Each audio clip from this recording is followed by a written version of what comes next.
It is a nasty day out there. It's blowing like 25 to 30 with a massive overcast. Nothing fun going on.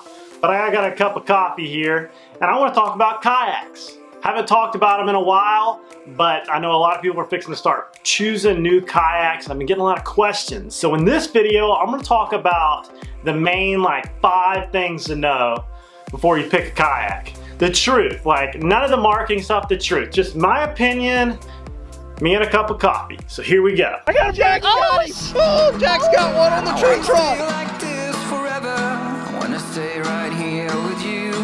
Wanna stay right here with you. As the rest we fall. So in this video, I'm gonna talk about kind of the truth, the bare bones, like real stuff about choosing a kayak and, you know, some of the misconceptions. And it can really be boiled down into about 5 categories, or maybe 7. I think I'm gonna throw in 2 extra bonuses. And I'm gonna try to keep this about 5 minutes, but I know that's not gonna happen.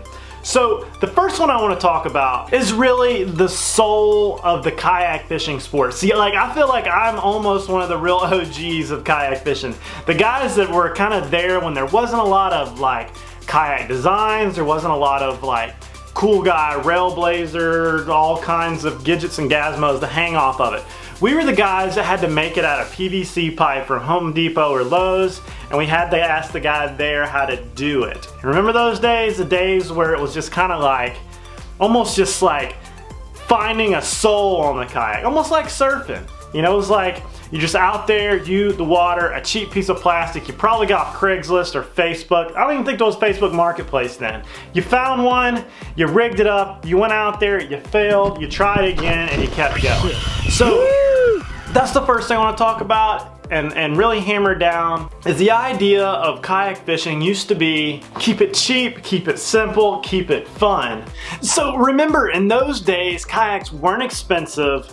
There wasn't a lot to choose from, and we still caught fish. I mean, we still went out and 3 to 5 foot chop through the break. We went out in rough places in the bay. We did a lot of stuff with these very, I mean, heck, Rob's kayak was stuck together with pretty much epoxy because it had so many holes in it. It leaked. He had like maybe a 3-hour window. He could even be out there before he had too much water in the kayak. So it was simple. It was cheap. Most of the kayaks were used or hand-me-downs, things like that. They worked great. They were fun, and that's what it was all about, fun. Nobody judged anybody on what model they had or if it was the newest year. You know, there was pretty much a style that everybody used. It was 13, 14 feet. You had a decent paddle. Most of the guys had paddles from Academy. You had a life vest that was decent, and you know, you just went fishing. You wanted something that was light you could run down the beach with, because we learned over time that a short boat just would not cut it in the swells, wouldn't cut it if there was wind or if there was current. So we landed on what was generically 13 feet, slender design, good secondary stability, a place to put a kayak crate in the back, and you put everything else in your life vest. We didn't carry a lot of gear. We didn't have 9 million baits we took with us. It was very simple. It was very just out there to have fun. Usually, because most days you could just throw 2 or 3 baits and that was fine. And it's still that way. Nothing's changed. But marketing has said that there's this model and that model and all these different pro staffs pushing all these different products. But all these products boil down to the same core essentials of, you know, water, you know, stability, cutting the chop, pointy nose, you know, slender design, secondary stability. All these things haven't changed. So just don't think that you have to have these things to get out there and have fun. Just choose one, middle of the road, and have fun. As the years kind of rolled on, they started getting fancier boats and the pedal kayaks, and then, you know, all the different add-ons with $300 like kayak crates and special coolers that look like refrigerators, and you know, those like bubbly aerators that take up 50 gallons of space in the back. You know, in the old days, you really didn't have all that. It was very simple. We just rolled out there, pocket full of cigar minnows, and we just let it rip. But that being said, if you're out there trying to pick up a kayak and you're just like, you kind of don't know what to do because there's so many kayaks out there, remember, most of the kayaks you see today, the design was stolen off of an older model that was a tried and true. You know, the old days when you had Ocean Kayak Prowler 13s, you had the Hobie Quest, you had even when the Revolution first came out with the pedals, you had, you know, the Outback, the original Outback, the one that looked like a tugboat. You had like the Krakens, the Kudas, and a lot of those different kayaks that kind of revolutionized which direction these kayaks were gonna go. Then you had like the Vibes come out and all the other new kayak companies, and then it just got kind of polluted and everybody got they kind of lost the idea. So number one you gotta choose is length. Okay, you've got to decide what length you want. Now, where you're storing it's going to come into play, because you can't have a 15-foot kayak in your living room most times. I tried it one time. But the length, the longer you get with it, the easier it's going to paddle, the more it's going to track, the faster it's going to go, and you know, really your weight limit's going to go up. You know, of course that has to do with width too, but remember, if you don't want to kill yourself paddling, especially in the wind or across current, you got to get a longer kayak. If you're a 250-pound guy in a 10-foot kayak, you're probably wrong, okay? If you're a 250-pound guy, you need to be in a 14-plus kayak. You need to be in a really, unless it's a pedal kayak. That's the only way the rules change, but it still has a little measure there too. Now, you can augment length with a rudder. A lot of us like to throw on a rudder. I don't, because they break and it's one more thing to keep up with. My Outback's got a rudder. It makes up for it being 12 feet and short. So I actually got a really big rudder for mine. I got the upgraded rudder. Alright, so the next one is width. This is where you kind of got to venture out how stable you want it to be. But again, when you get fat with it, you're gonna get slow with it. And it might be, you know, like if you're in like a pond environment, you can get away with fat. But anytime you go fat and stable, you lose speed, you lose like a lot of the things that you need. You know, really, the way some of these kayaks are built now, that needing really wide is not really a big deal because of secondary stability. My Quest 13 sometimes feels like it's gonna throw me. But I know it's got a secondary stability, and when you get going over to a certain direction, it will just kind of catch you. So like, that's kind of like part of getting your sea legs. When you're out there a lot, you kind of know these things, how to kind of frolic with the wave and those things. But that takes time of getting out there and doing it. So, you know, a lot of this is really experience, and when you're first starting out, you're gonna feel uneasy, especially when you get out there in that big water. You're gonna feel uneasy, you're gonna think you need a lot of things. You're gonna think you need those like outriggers. You don't need outriggers. These things were designed to be outrigger-ish, does that work? Because you don't need outriggers. Like, they're made to, you're just adding to that wideness. It makes you go slower and harder to paddle. So, you know, don't really worry about outriggers unless you're doing some really wild stuff. So just remember, when you get into width, you're losing that paddle ability. Think about that. Think about it. So that brings me into another one, is your weight limit. The bigger guys have a hard time with this because kayaks are made for dudes that are like 5'7" to 6 foot, maybe 6'2", and skinny, because I mean, really, that's just the majority of the population. If you're a big guy, you got to go to the Krakens and the Cuda 14s, and you got to go to the Outback and the Pro Angler. Like, those are ideas for bigger guys. It's just what the sport is. I think the old Ocean Kayak tried it, had like a 450-pound capacity, something like that. I think the Prowler 13 even had a big capacity. But you got to think, you're a bigger guy, you're gonna have a bigger yak, which is gonna mean a bigger way to transport it and store it. These are all things just to keep in mind. Where I'm going with this is, picking a kayak needs to be very simple. How are you gonna store it? How big is it? How are you gonna transport it? It needs to be like, if you're starting out, cheap, because you're gonna go through some kayaks till you figure out where you want to get with this. Like, you're going to be like, man, oh, he's got that one. Oh man, he's got that one.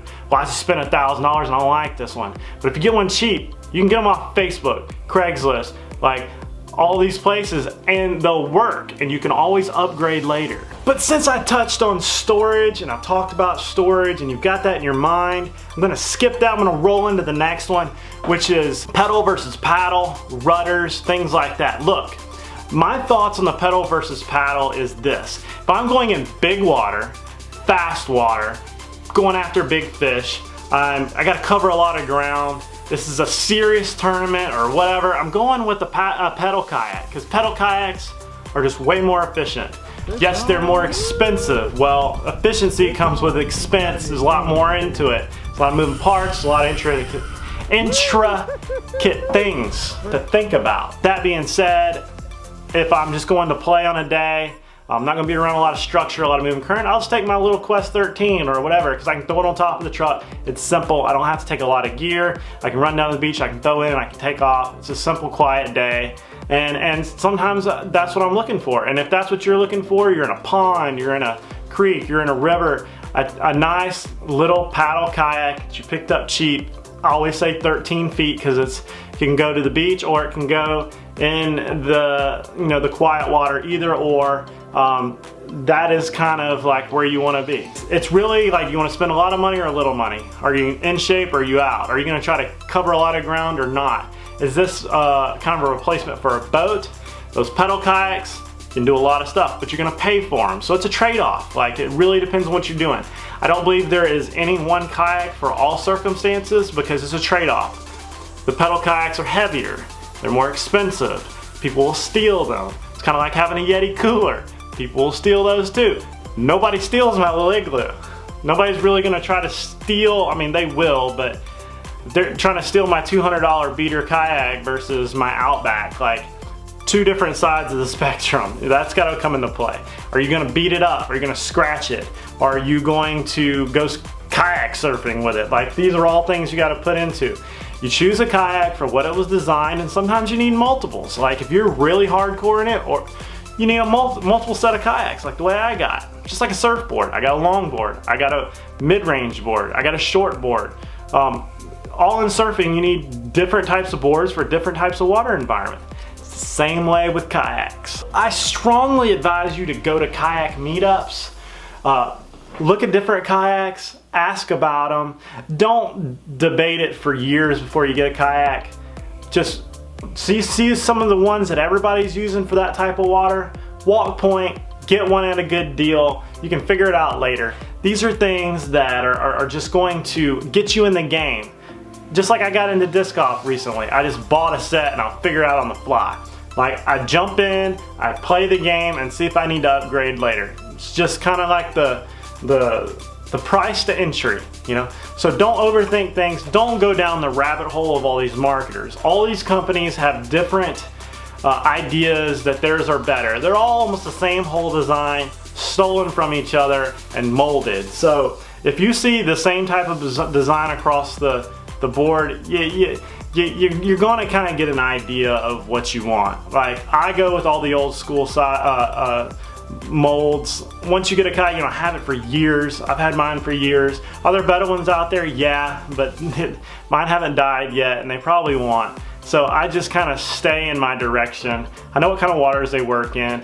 I've gotten experience on the water, and you really can't go past experience. So I'm gonna summarize this just like I did at the beginning to end this video, that if I was gonna choose a good kayak all around for a lot of things, not the perfect one, a good one, I would say 13 feet.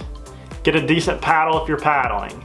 Like the Ocean Kayak Prowler 13s, Tridents, Cudas, something around 13 feet. It'll be able to handle across the big water pretty decent if you get caught. Be able to go in the Gulf if you want. It'll go in most bodies of water. If you're going in the Gulf, if you're paddling, you're gonna need 13 or a little longer. You might want a rudder, things like that. If you're choosing a pedal kayak, the Hobies are the best probably there are. With 12, 13 feet. Like, I have the Hobie Outback, it's 12 feet long. I got the upgraded rudder and the fins, works great. It's lasted a long time. There's newer models out there now, they're great. I don't like any of those ones that pedal like this. I've seen too many drives just fail. They wear out the gears in them. You gotta get them serviced. It's not something you can just take care of yourself half the time. That's just my opinion, and just keep it simple, have fun. Like I said, 13 feet or a pedal kayak. And that's really it. There's really nothing more to that. It's just about choosing a brand after that. And there's a ton of them. You will get thrown sooner or later from a kayak, so two, know how to swim, right? Just it's gonna happen sooner or later. Learn efficiency with your kayak, wear your PFD. Don't be afraid to get in the water. It's gonna happen sooner or later, no matter what kind of kayak you get. And just, you know, be comfortable if you hit the water. You know, you can just swim to shore and you can ride your kayak later. It's gonna happen. There's gonna be a time where you might have to dive just because, you know, something's fixing to happen. So just know that there is no perfect kayak. They all have their downsides. It's a trade-off between performance and stability, things like that. For me, I'm gonna stay with my Outback and my Quest. Might pick up some old ocean kayak somewhere, and I'll still be on the water and catching fish no matter where I'm at. I'm not a tournament guy. I just go out there and I try to rip some lips and catch something exotic every once in a while. And that's really it. It's about having fun. It's about being on the water, number one. Don't try to like think you have to impress anybody, because that is just something that is a rabbit hole. Not for me. But that's it, guys. Comment down below if you got any questions on these. Like, I'm pretty generic with my answers because I'm all about getting on the water and just using what you got, because I never really had anything fancy. Help some of the other guys out by commenting down below, and that's it. See you guys later.